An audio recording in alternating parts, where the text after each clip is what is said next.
Good afternoon and welcome to RCI Science's Science on Sunday, Strange Signals. I'm Kirsten Vanstone, a former RCI Science Executive Director. Hello to those of you that I know, and also a longtime member of our partner organization for this event, the Toronto Centre of the Royal Astronomical Society of Canada, or RASC. It has been more than a year since we gathered together at the McLeod Auditorium, and though the pandemic prevents us from being physically in that location, we still acknowledge that our usual meeting place is part of what has been for thousands of years, the traditional land of the Huron-Wendat, the Seneca, and most recently the Mississaugas of the Credit River. Today, our meeting place at the University of Toronto is still the home to many Indigenous people from across Turtle Island, and we are grateful to have the opportunity to work on this land. As it happens, I am also on that land today where I live, but one sort of good consequence of the pandemic is that we now reach people from all across Canada and beyond. Wherever you are, you can research the Indigenous cultures that exist in your area using the useful and really interesting website, native-land.ca. Our speakers today are going to be discussing an astronomical mystery, fast radio bursts. Before we move on to that, though, I would like to take this opportunity to mention the passing of another astronomical sleuth who, using the big telescope at the David Dunlap Observatory in Richmond Hill, Ontario, uncovered the first observational evidence of the existence of black holes.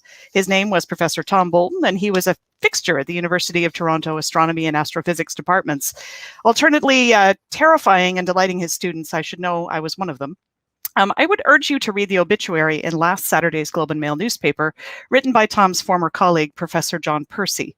Professor Percy is a past president of RCI Science and also a winner of our Fleming Medal for Excellence in Science Communication. The obituary is evidence why, in it, you will find a compelling story, not just of Tom's contributions to science and his championing of light pollution abatement, partly to preserve the sky for local observatories, but also a very human story of the scientist himself and the social context that brought him to come and work in Canada. I mention this not just to mark the passing of an important astronomer, but also to note that nominations for the Fleming Medal are being accepted until March 15th. This medal recognizes excellence in science communication. So if you know a Canadian science communicator who has made a demonstrable impact on the public understanding of science, please nominate them. Send a letter explaining why you want to nominate them, preferably with at least 2 other letters in support of your nominee. This is an important award, and RCI Science wants to hear from you about who should receive it. Okay, on to today's program. I'm very excited to hear about fast radio bursts because I've heard a lot about them, but I actually don't know that much about them exactly. I still don't really understand what they are, which I'm pleased to say was also the case for most astronomers until quite recently. Our event will start with a short presentation followed by a fireside chat and then a moderated question and answer. So please do submit your questions. You can use the chat box if you're in YouTube or the comments if you are watching via Facebook. You can also send us a tweet at RCI Science or by email. You can send questions by email to information@rciscience.ca. And while I don't imagine that fast radio bursts are likely to stir up controversy and arguments, please do keep your comments polite and respectful. Moderators will be having a look at the chat box and comments and taking action if needed. So without further ado, it is my pleasure to introduce our moderator today. That is Nicole Montalaro. Hello, Nicole. Nicole is an amateur astronomer. She is an editor of the Journal of the Royal Astronomical Society of Canada, which is a long and venerable publication that I have many of on my shelf. And she's also a senior science reporter at CBC News, who's been very busy recently with all the stuff going on. In addition to that, she's the author of several books, including the 2021 Night Sky Almanac, a month-by-month guide to North America's skies from the Royal Astronomical Society of Canada. And I also happen to know that Nicole is a big fan of science fiction movies and TV shows. Taking us on this mysterious journey is Professor Keith Vanderlinde. Hello. Keith is an experimental cosmologist. Hi, Keith. How are you? Good, thanks. I'll launch into your bio here. An experimental cosmologist and long wavelength instrumentalist at the University of Toronto. He has spent the first decade of his career studying the oldest light in the universe, that is the cosmic microwave background, CMB, and that included spending 11 months in Antarctica operating the South Pole Telescope. We were just chatting about that before this started, and it's a fascinating story. Lately, his work has focused on cosmology with radio telescopes, which are undergoing something of a revolution thanks to the explosion of digital computing power.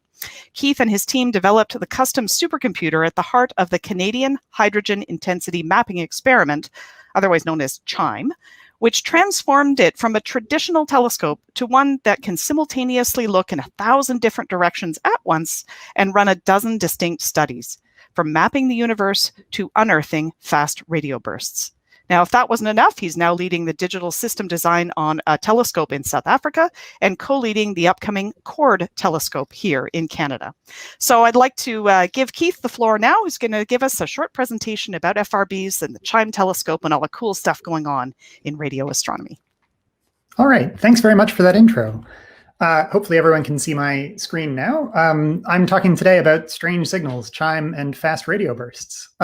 Before I can get into the fast radio burst portion of it, I do want to spend a minute on sort of my background and how I got to be here, and how it is that starting a couple of years ago, my work started getting reported, that of me and my colleagues, started getting reported in popular press with headlines like "Mysterious radio signals from deep space detected," picked up by a telescope in Canada. This is not the background that I come from. I'm a cosmologist. I study the universe on grand scales, and mysterious radio signals aren't typically something that I would think of as part of my wheelhouse. So to explain how I got here and to get into the fast radio burst portion of everything, I wanted to take a couple steps back and just sort of get everyone on the same page, start from the beginning, and start with just the basic concept of light. All the colors of the rainbow, right? From Roy G. Biv, red, orange, yellow, green, blue, indigo, violet. But that isn't the entire rainbow. That's just the rainbow that we can see with our eyes. There's a whole lot of rainbow beyond that, many, many more colors of light. And if you sort of zoom out from that, you get the entire spectrum, starting with gamma rays at the extreme high end, through X-rays and UV light, through visible light, infrared, microwaves, and radio waves. And the real point that I want to make here is that these are all the same physical phenomenon. They're all just light. The only thing that makes optical light particularly special is that our eyes see it. So it's the one we're used to working in. And today I'm going to be talking more about radio waves at the extreme end, but it is still light. It's still fundamentally the same process. So you can look at the sky. This is just taking the entire astronomical sphere and unrolling it. This is what the visible sky looks like. Here's the Milky Way through the middle, all of the stars in our galaxy, and you can see dust belts and all sorts of things, the large and small Magellanic Clouds. That's the view of the sky in visible light. Just to be clear, when I say all I'm doing here is taking the overhead sky and flattening it out, like is shown here for this globe of the Earth. I'm not saying that the sky or the universe is an oval in any way. But you can look at the sky in all of these other wave bands, in all of these other colors of light. From gamma rays, if you look at it, you still see our galaxy running through it, but you see a lot of these extragalactic sources, which are crazy things like active galactic nuclei, superheated gas falling into black holes, and things like that. If you look down in infrared, you see mostly stars in our galaxy. Infrared's great for looking for stars or looking for things like exoplanets, where they're a little more visible against the background. I come at this from the lower end, though, microwaves and radio. Where I started was the microwave sky, and this is not a display error. This is a picture of the microwave sky. This actually is a picture that effectively won a Nobel Prize back in the 1960s. Because this is the oldest light in the universe. The whole sky, if you could see microwaves, glows all the time. And it's just filled with microwave light, left over from when the universe was really just a baby. And it's not just blank. Studying this gray blob isn't quite what my career was.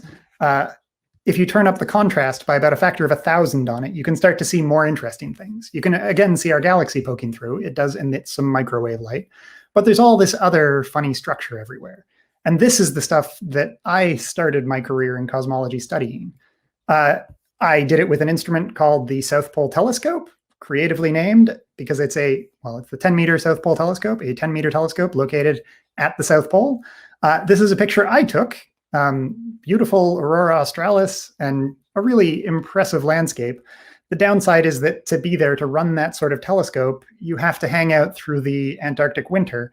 And it gets to be somewhat cold. The wind chill on a bad day gets below -100.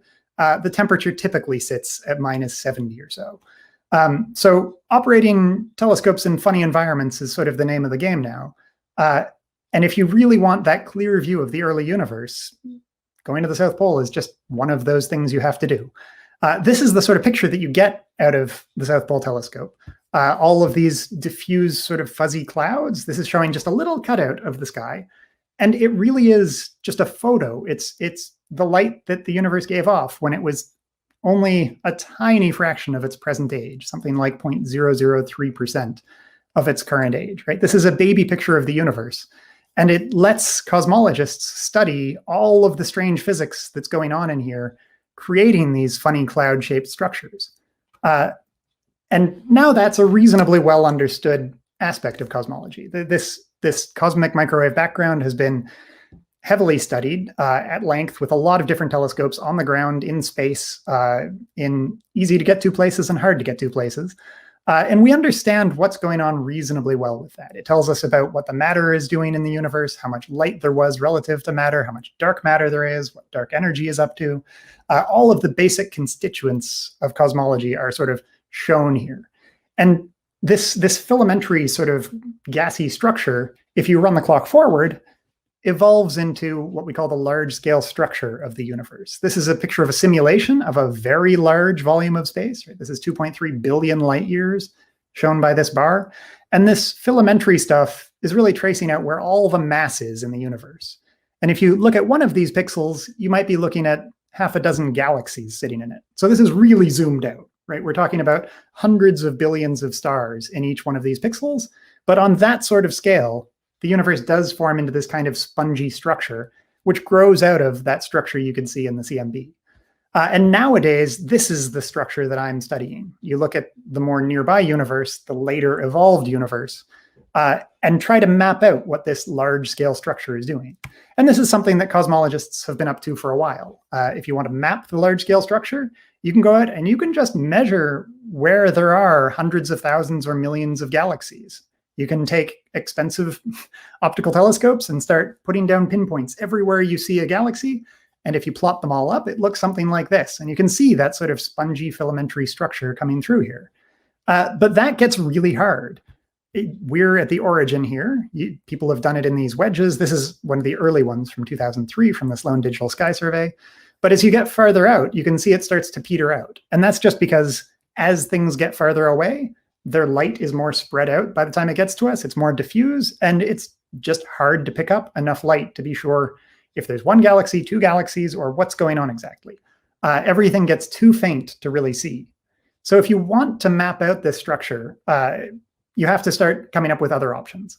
And the option that I and colleagues settled on is trying to use radio light.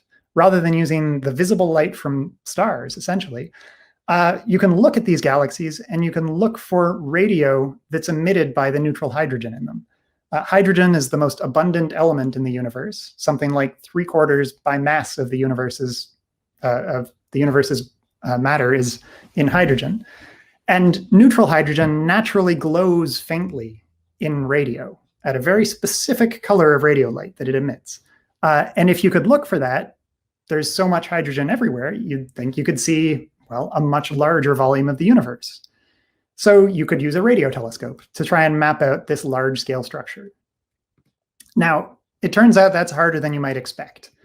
There are three basic problems. One is that the universe is largely ionized. So the hydrogen that's out there, the vast, vast, vast majority of it isn't neutral, which means it doesn't do this radio glow. The glow itself is produced, if you look into the atomic physics of it, by something that's a forbidden transition. It's a change between two states in an atom that can't actually happen. The laws of physics prevent it from happening. And the only way that you can get that light is through a really circuitous route that takes, on average, about 10 million years for a single atom of hydrogen to emit a single photon of radio light. So it's really, really rare. And thirdly, just like with looking at visible light from starlight, we're trying to look at very, very distant things. So at some level, we're trying to look for a signal from something that isn't there that can't happen and that's too far away to see anyway. So you might think this is a bad idea, but it turns out there are ways around it. If you can build a sufficiently sensitive telescope, this might be the sort of measurement that you could make. And when I say sufficiently sensitive, I mean ridiculously sensitive. If you took the Arecibo telescope, which sadly was damaged to the point of decommissioning late last year, it would take decades on a telescope like that, that's 300 meters across, to make this sort of measurement. If you use, say, the Green Bank telescope, which is the largest steerable radio telescope, fully movable, it would take centuries. That's about 100 meters across. And neither of those sounds like the sort of thing that I want to get involved in early in a career and wait for generations on generations of cosmologists to do it. So you have to take a step back and think, okay, that might not work. What else could we do here? You think about it and go back to the basics. How does a telescope work? Well, a traditional refracting telescope, one with a lens, uses that lens to focus light down onto a detector. And you put a detector there, and then you can collect all the light across the whole lens.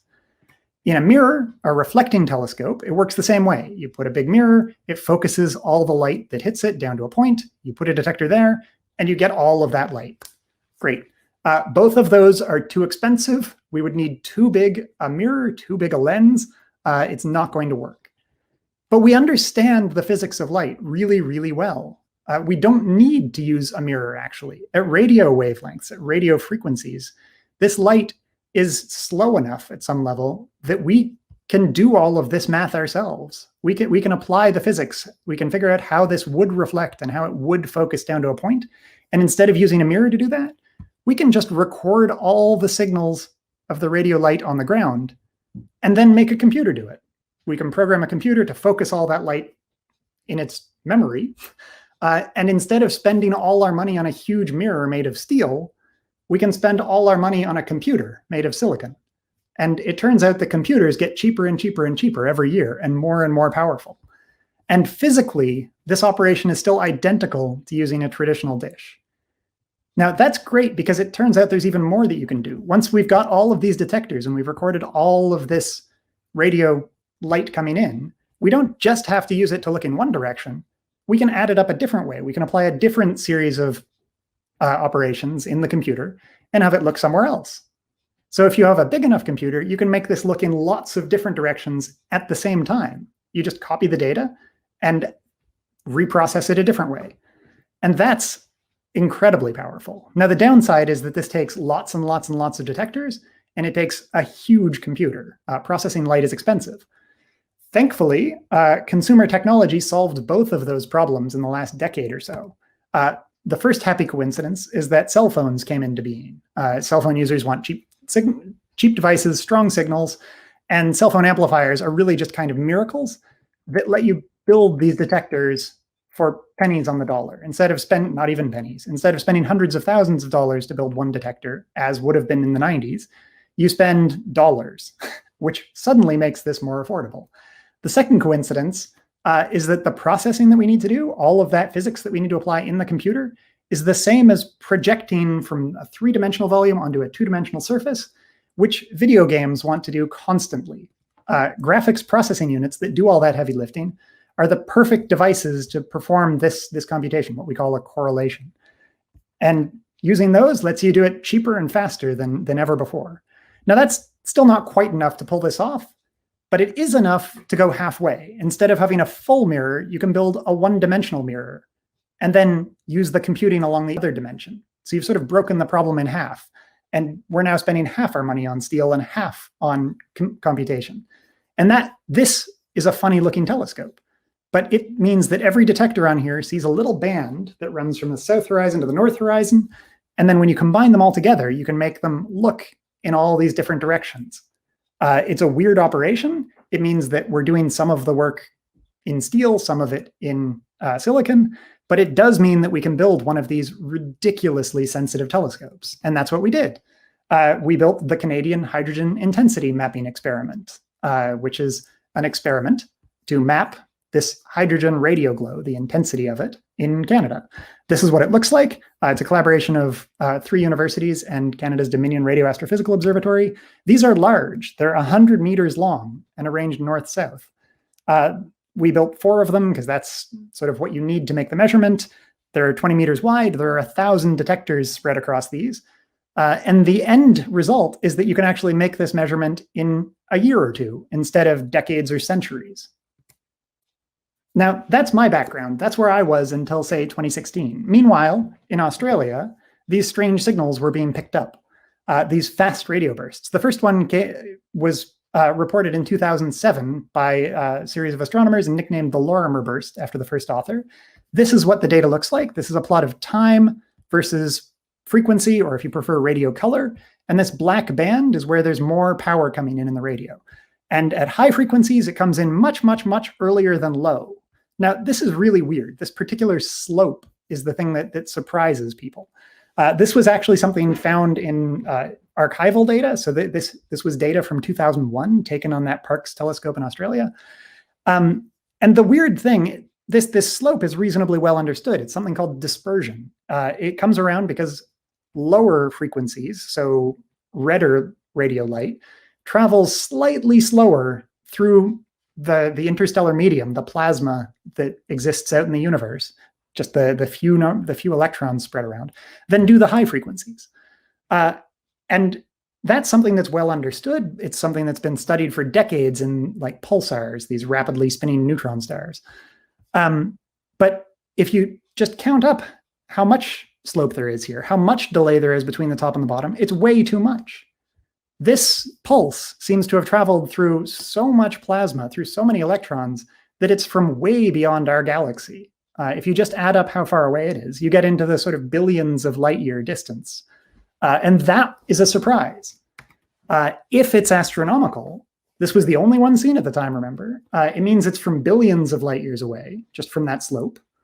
It's ridiculously bright to have arrived here so bright from that far away. And it's really fast. This is only a few milliseconds in duration, which means that it had to come from something really small, because you can't coordinate over large regions, these little pulses, just because the speed of light limits that sort of thing. So for years and years, it was not clear if these actually existed or if maybe it was just noise from electronics. This was seen at that Parkes radio telescope, and in the next few years, they observed a few more sources, but ones that were clearly from Earth and were eventually traced to their microwave oven.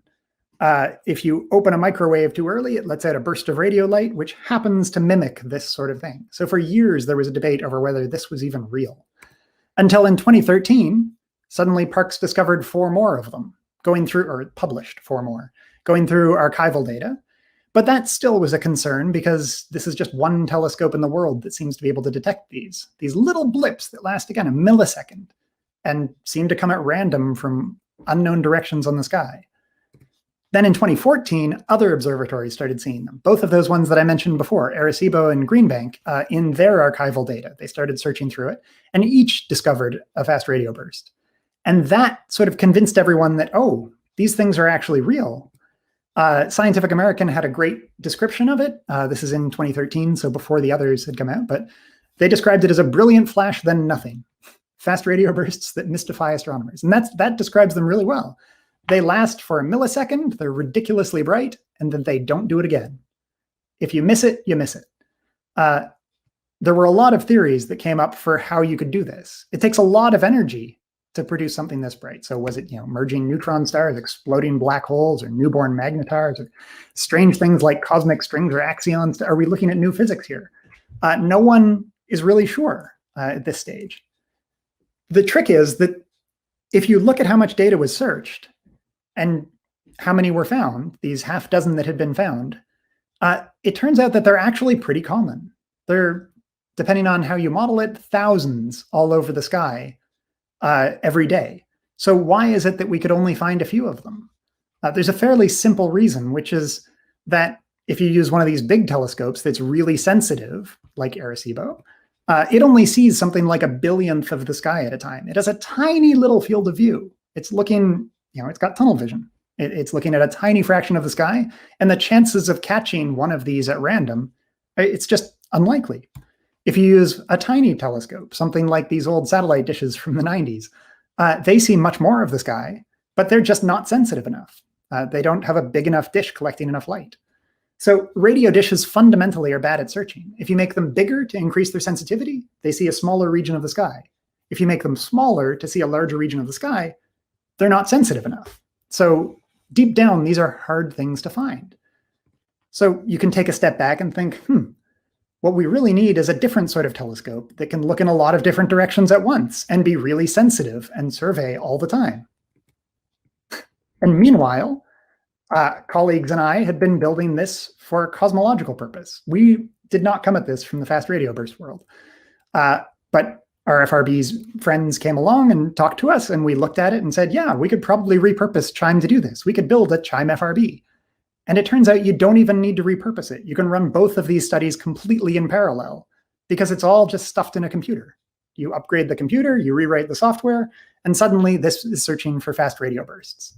And we did that, and the instant it came on, we started seeing them. By the start of 2019, we were showing up on the cover of Nature with the first series of results, described in Science as a homespun Canadian telescope, showing up in Wired, complaining that we looked nothing like a traditional radio telescope.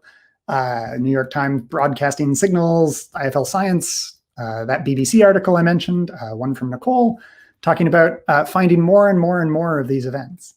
And so much that in December, Scientific American came back and wrote another one saying that the science of fast radio bursts has come of age. And this is a beautiful graphic that they produced. Starting in 2001, they're showing pink dots wherever there's a fast radio burst detected. And you can see they're pretty rare. There are maybe a half dozen. We get up to maybe the dozen, 15 or 20. And then more telescopes from the rest of the world come online. And then here is when CHIME turns on. And these blue dots are actually a huge underrepresentation of how many we've seen. CHIME is now well over 1,000. And we're really just taking over the field using Canadian technology, which is great. There are some strange things about them. Some of these actually repeat. Most of them are one-offs, some repeat. Some turn on and turn off. There seems to be a periodicity, a regularity to some of these turning on and turning off. And just last year, we suddenly had our first hopes that we might start to understand these. There was an incredibly bright burst last spring, which was traced to a magnetar, a super highly magnetized neutron star in our galaxy, only 30,000 light years away, which means we can study it in other wavebands. We understand this object better than these unknown things from other galaxies. This is the sort of source that's small enough, it's almost bright enough. It turns out it's not quite as much power as we see in most of these, but maybe we just didn't get the brightest one out there. So we're making huge strides with this enormous haul of detections that CHIME is now getting, that CHIME FRB is getting. We're now suddenly starting to explore these in greater detail and to understand them.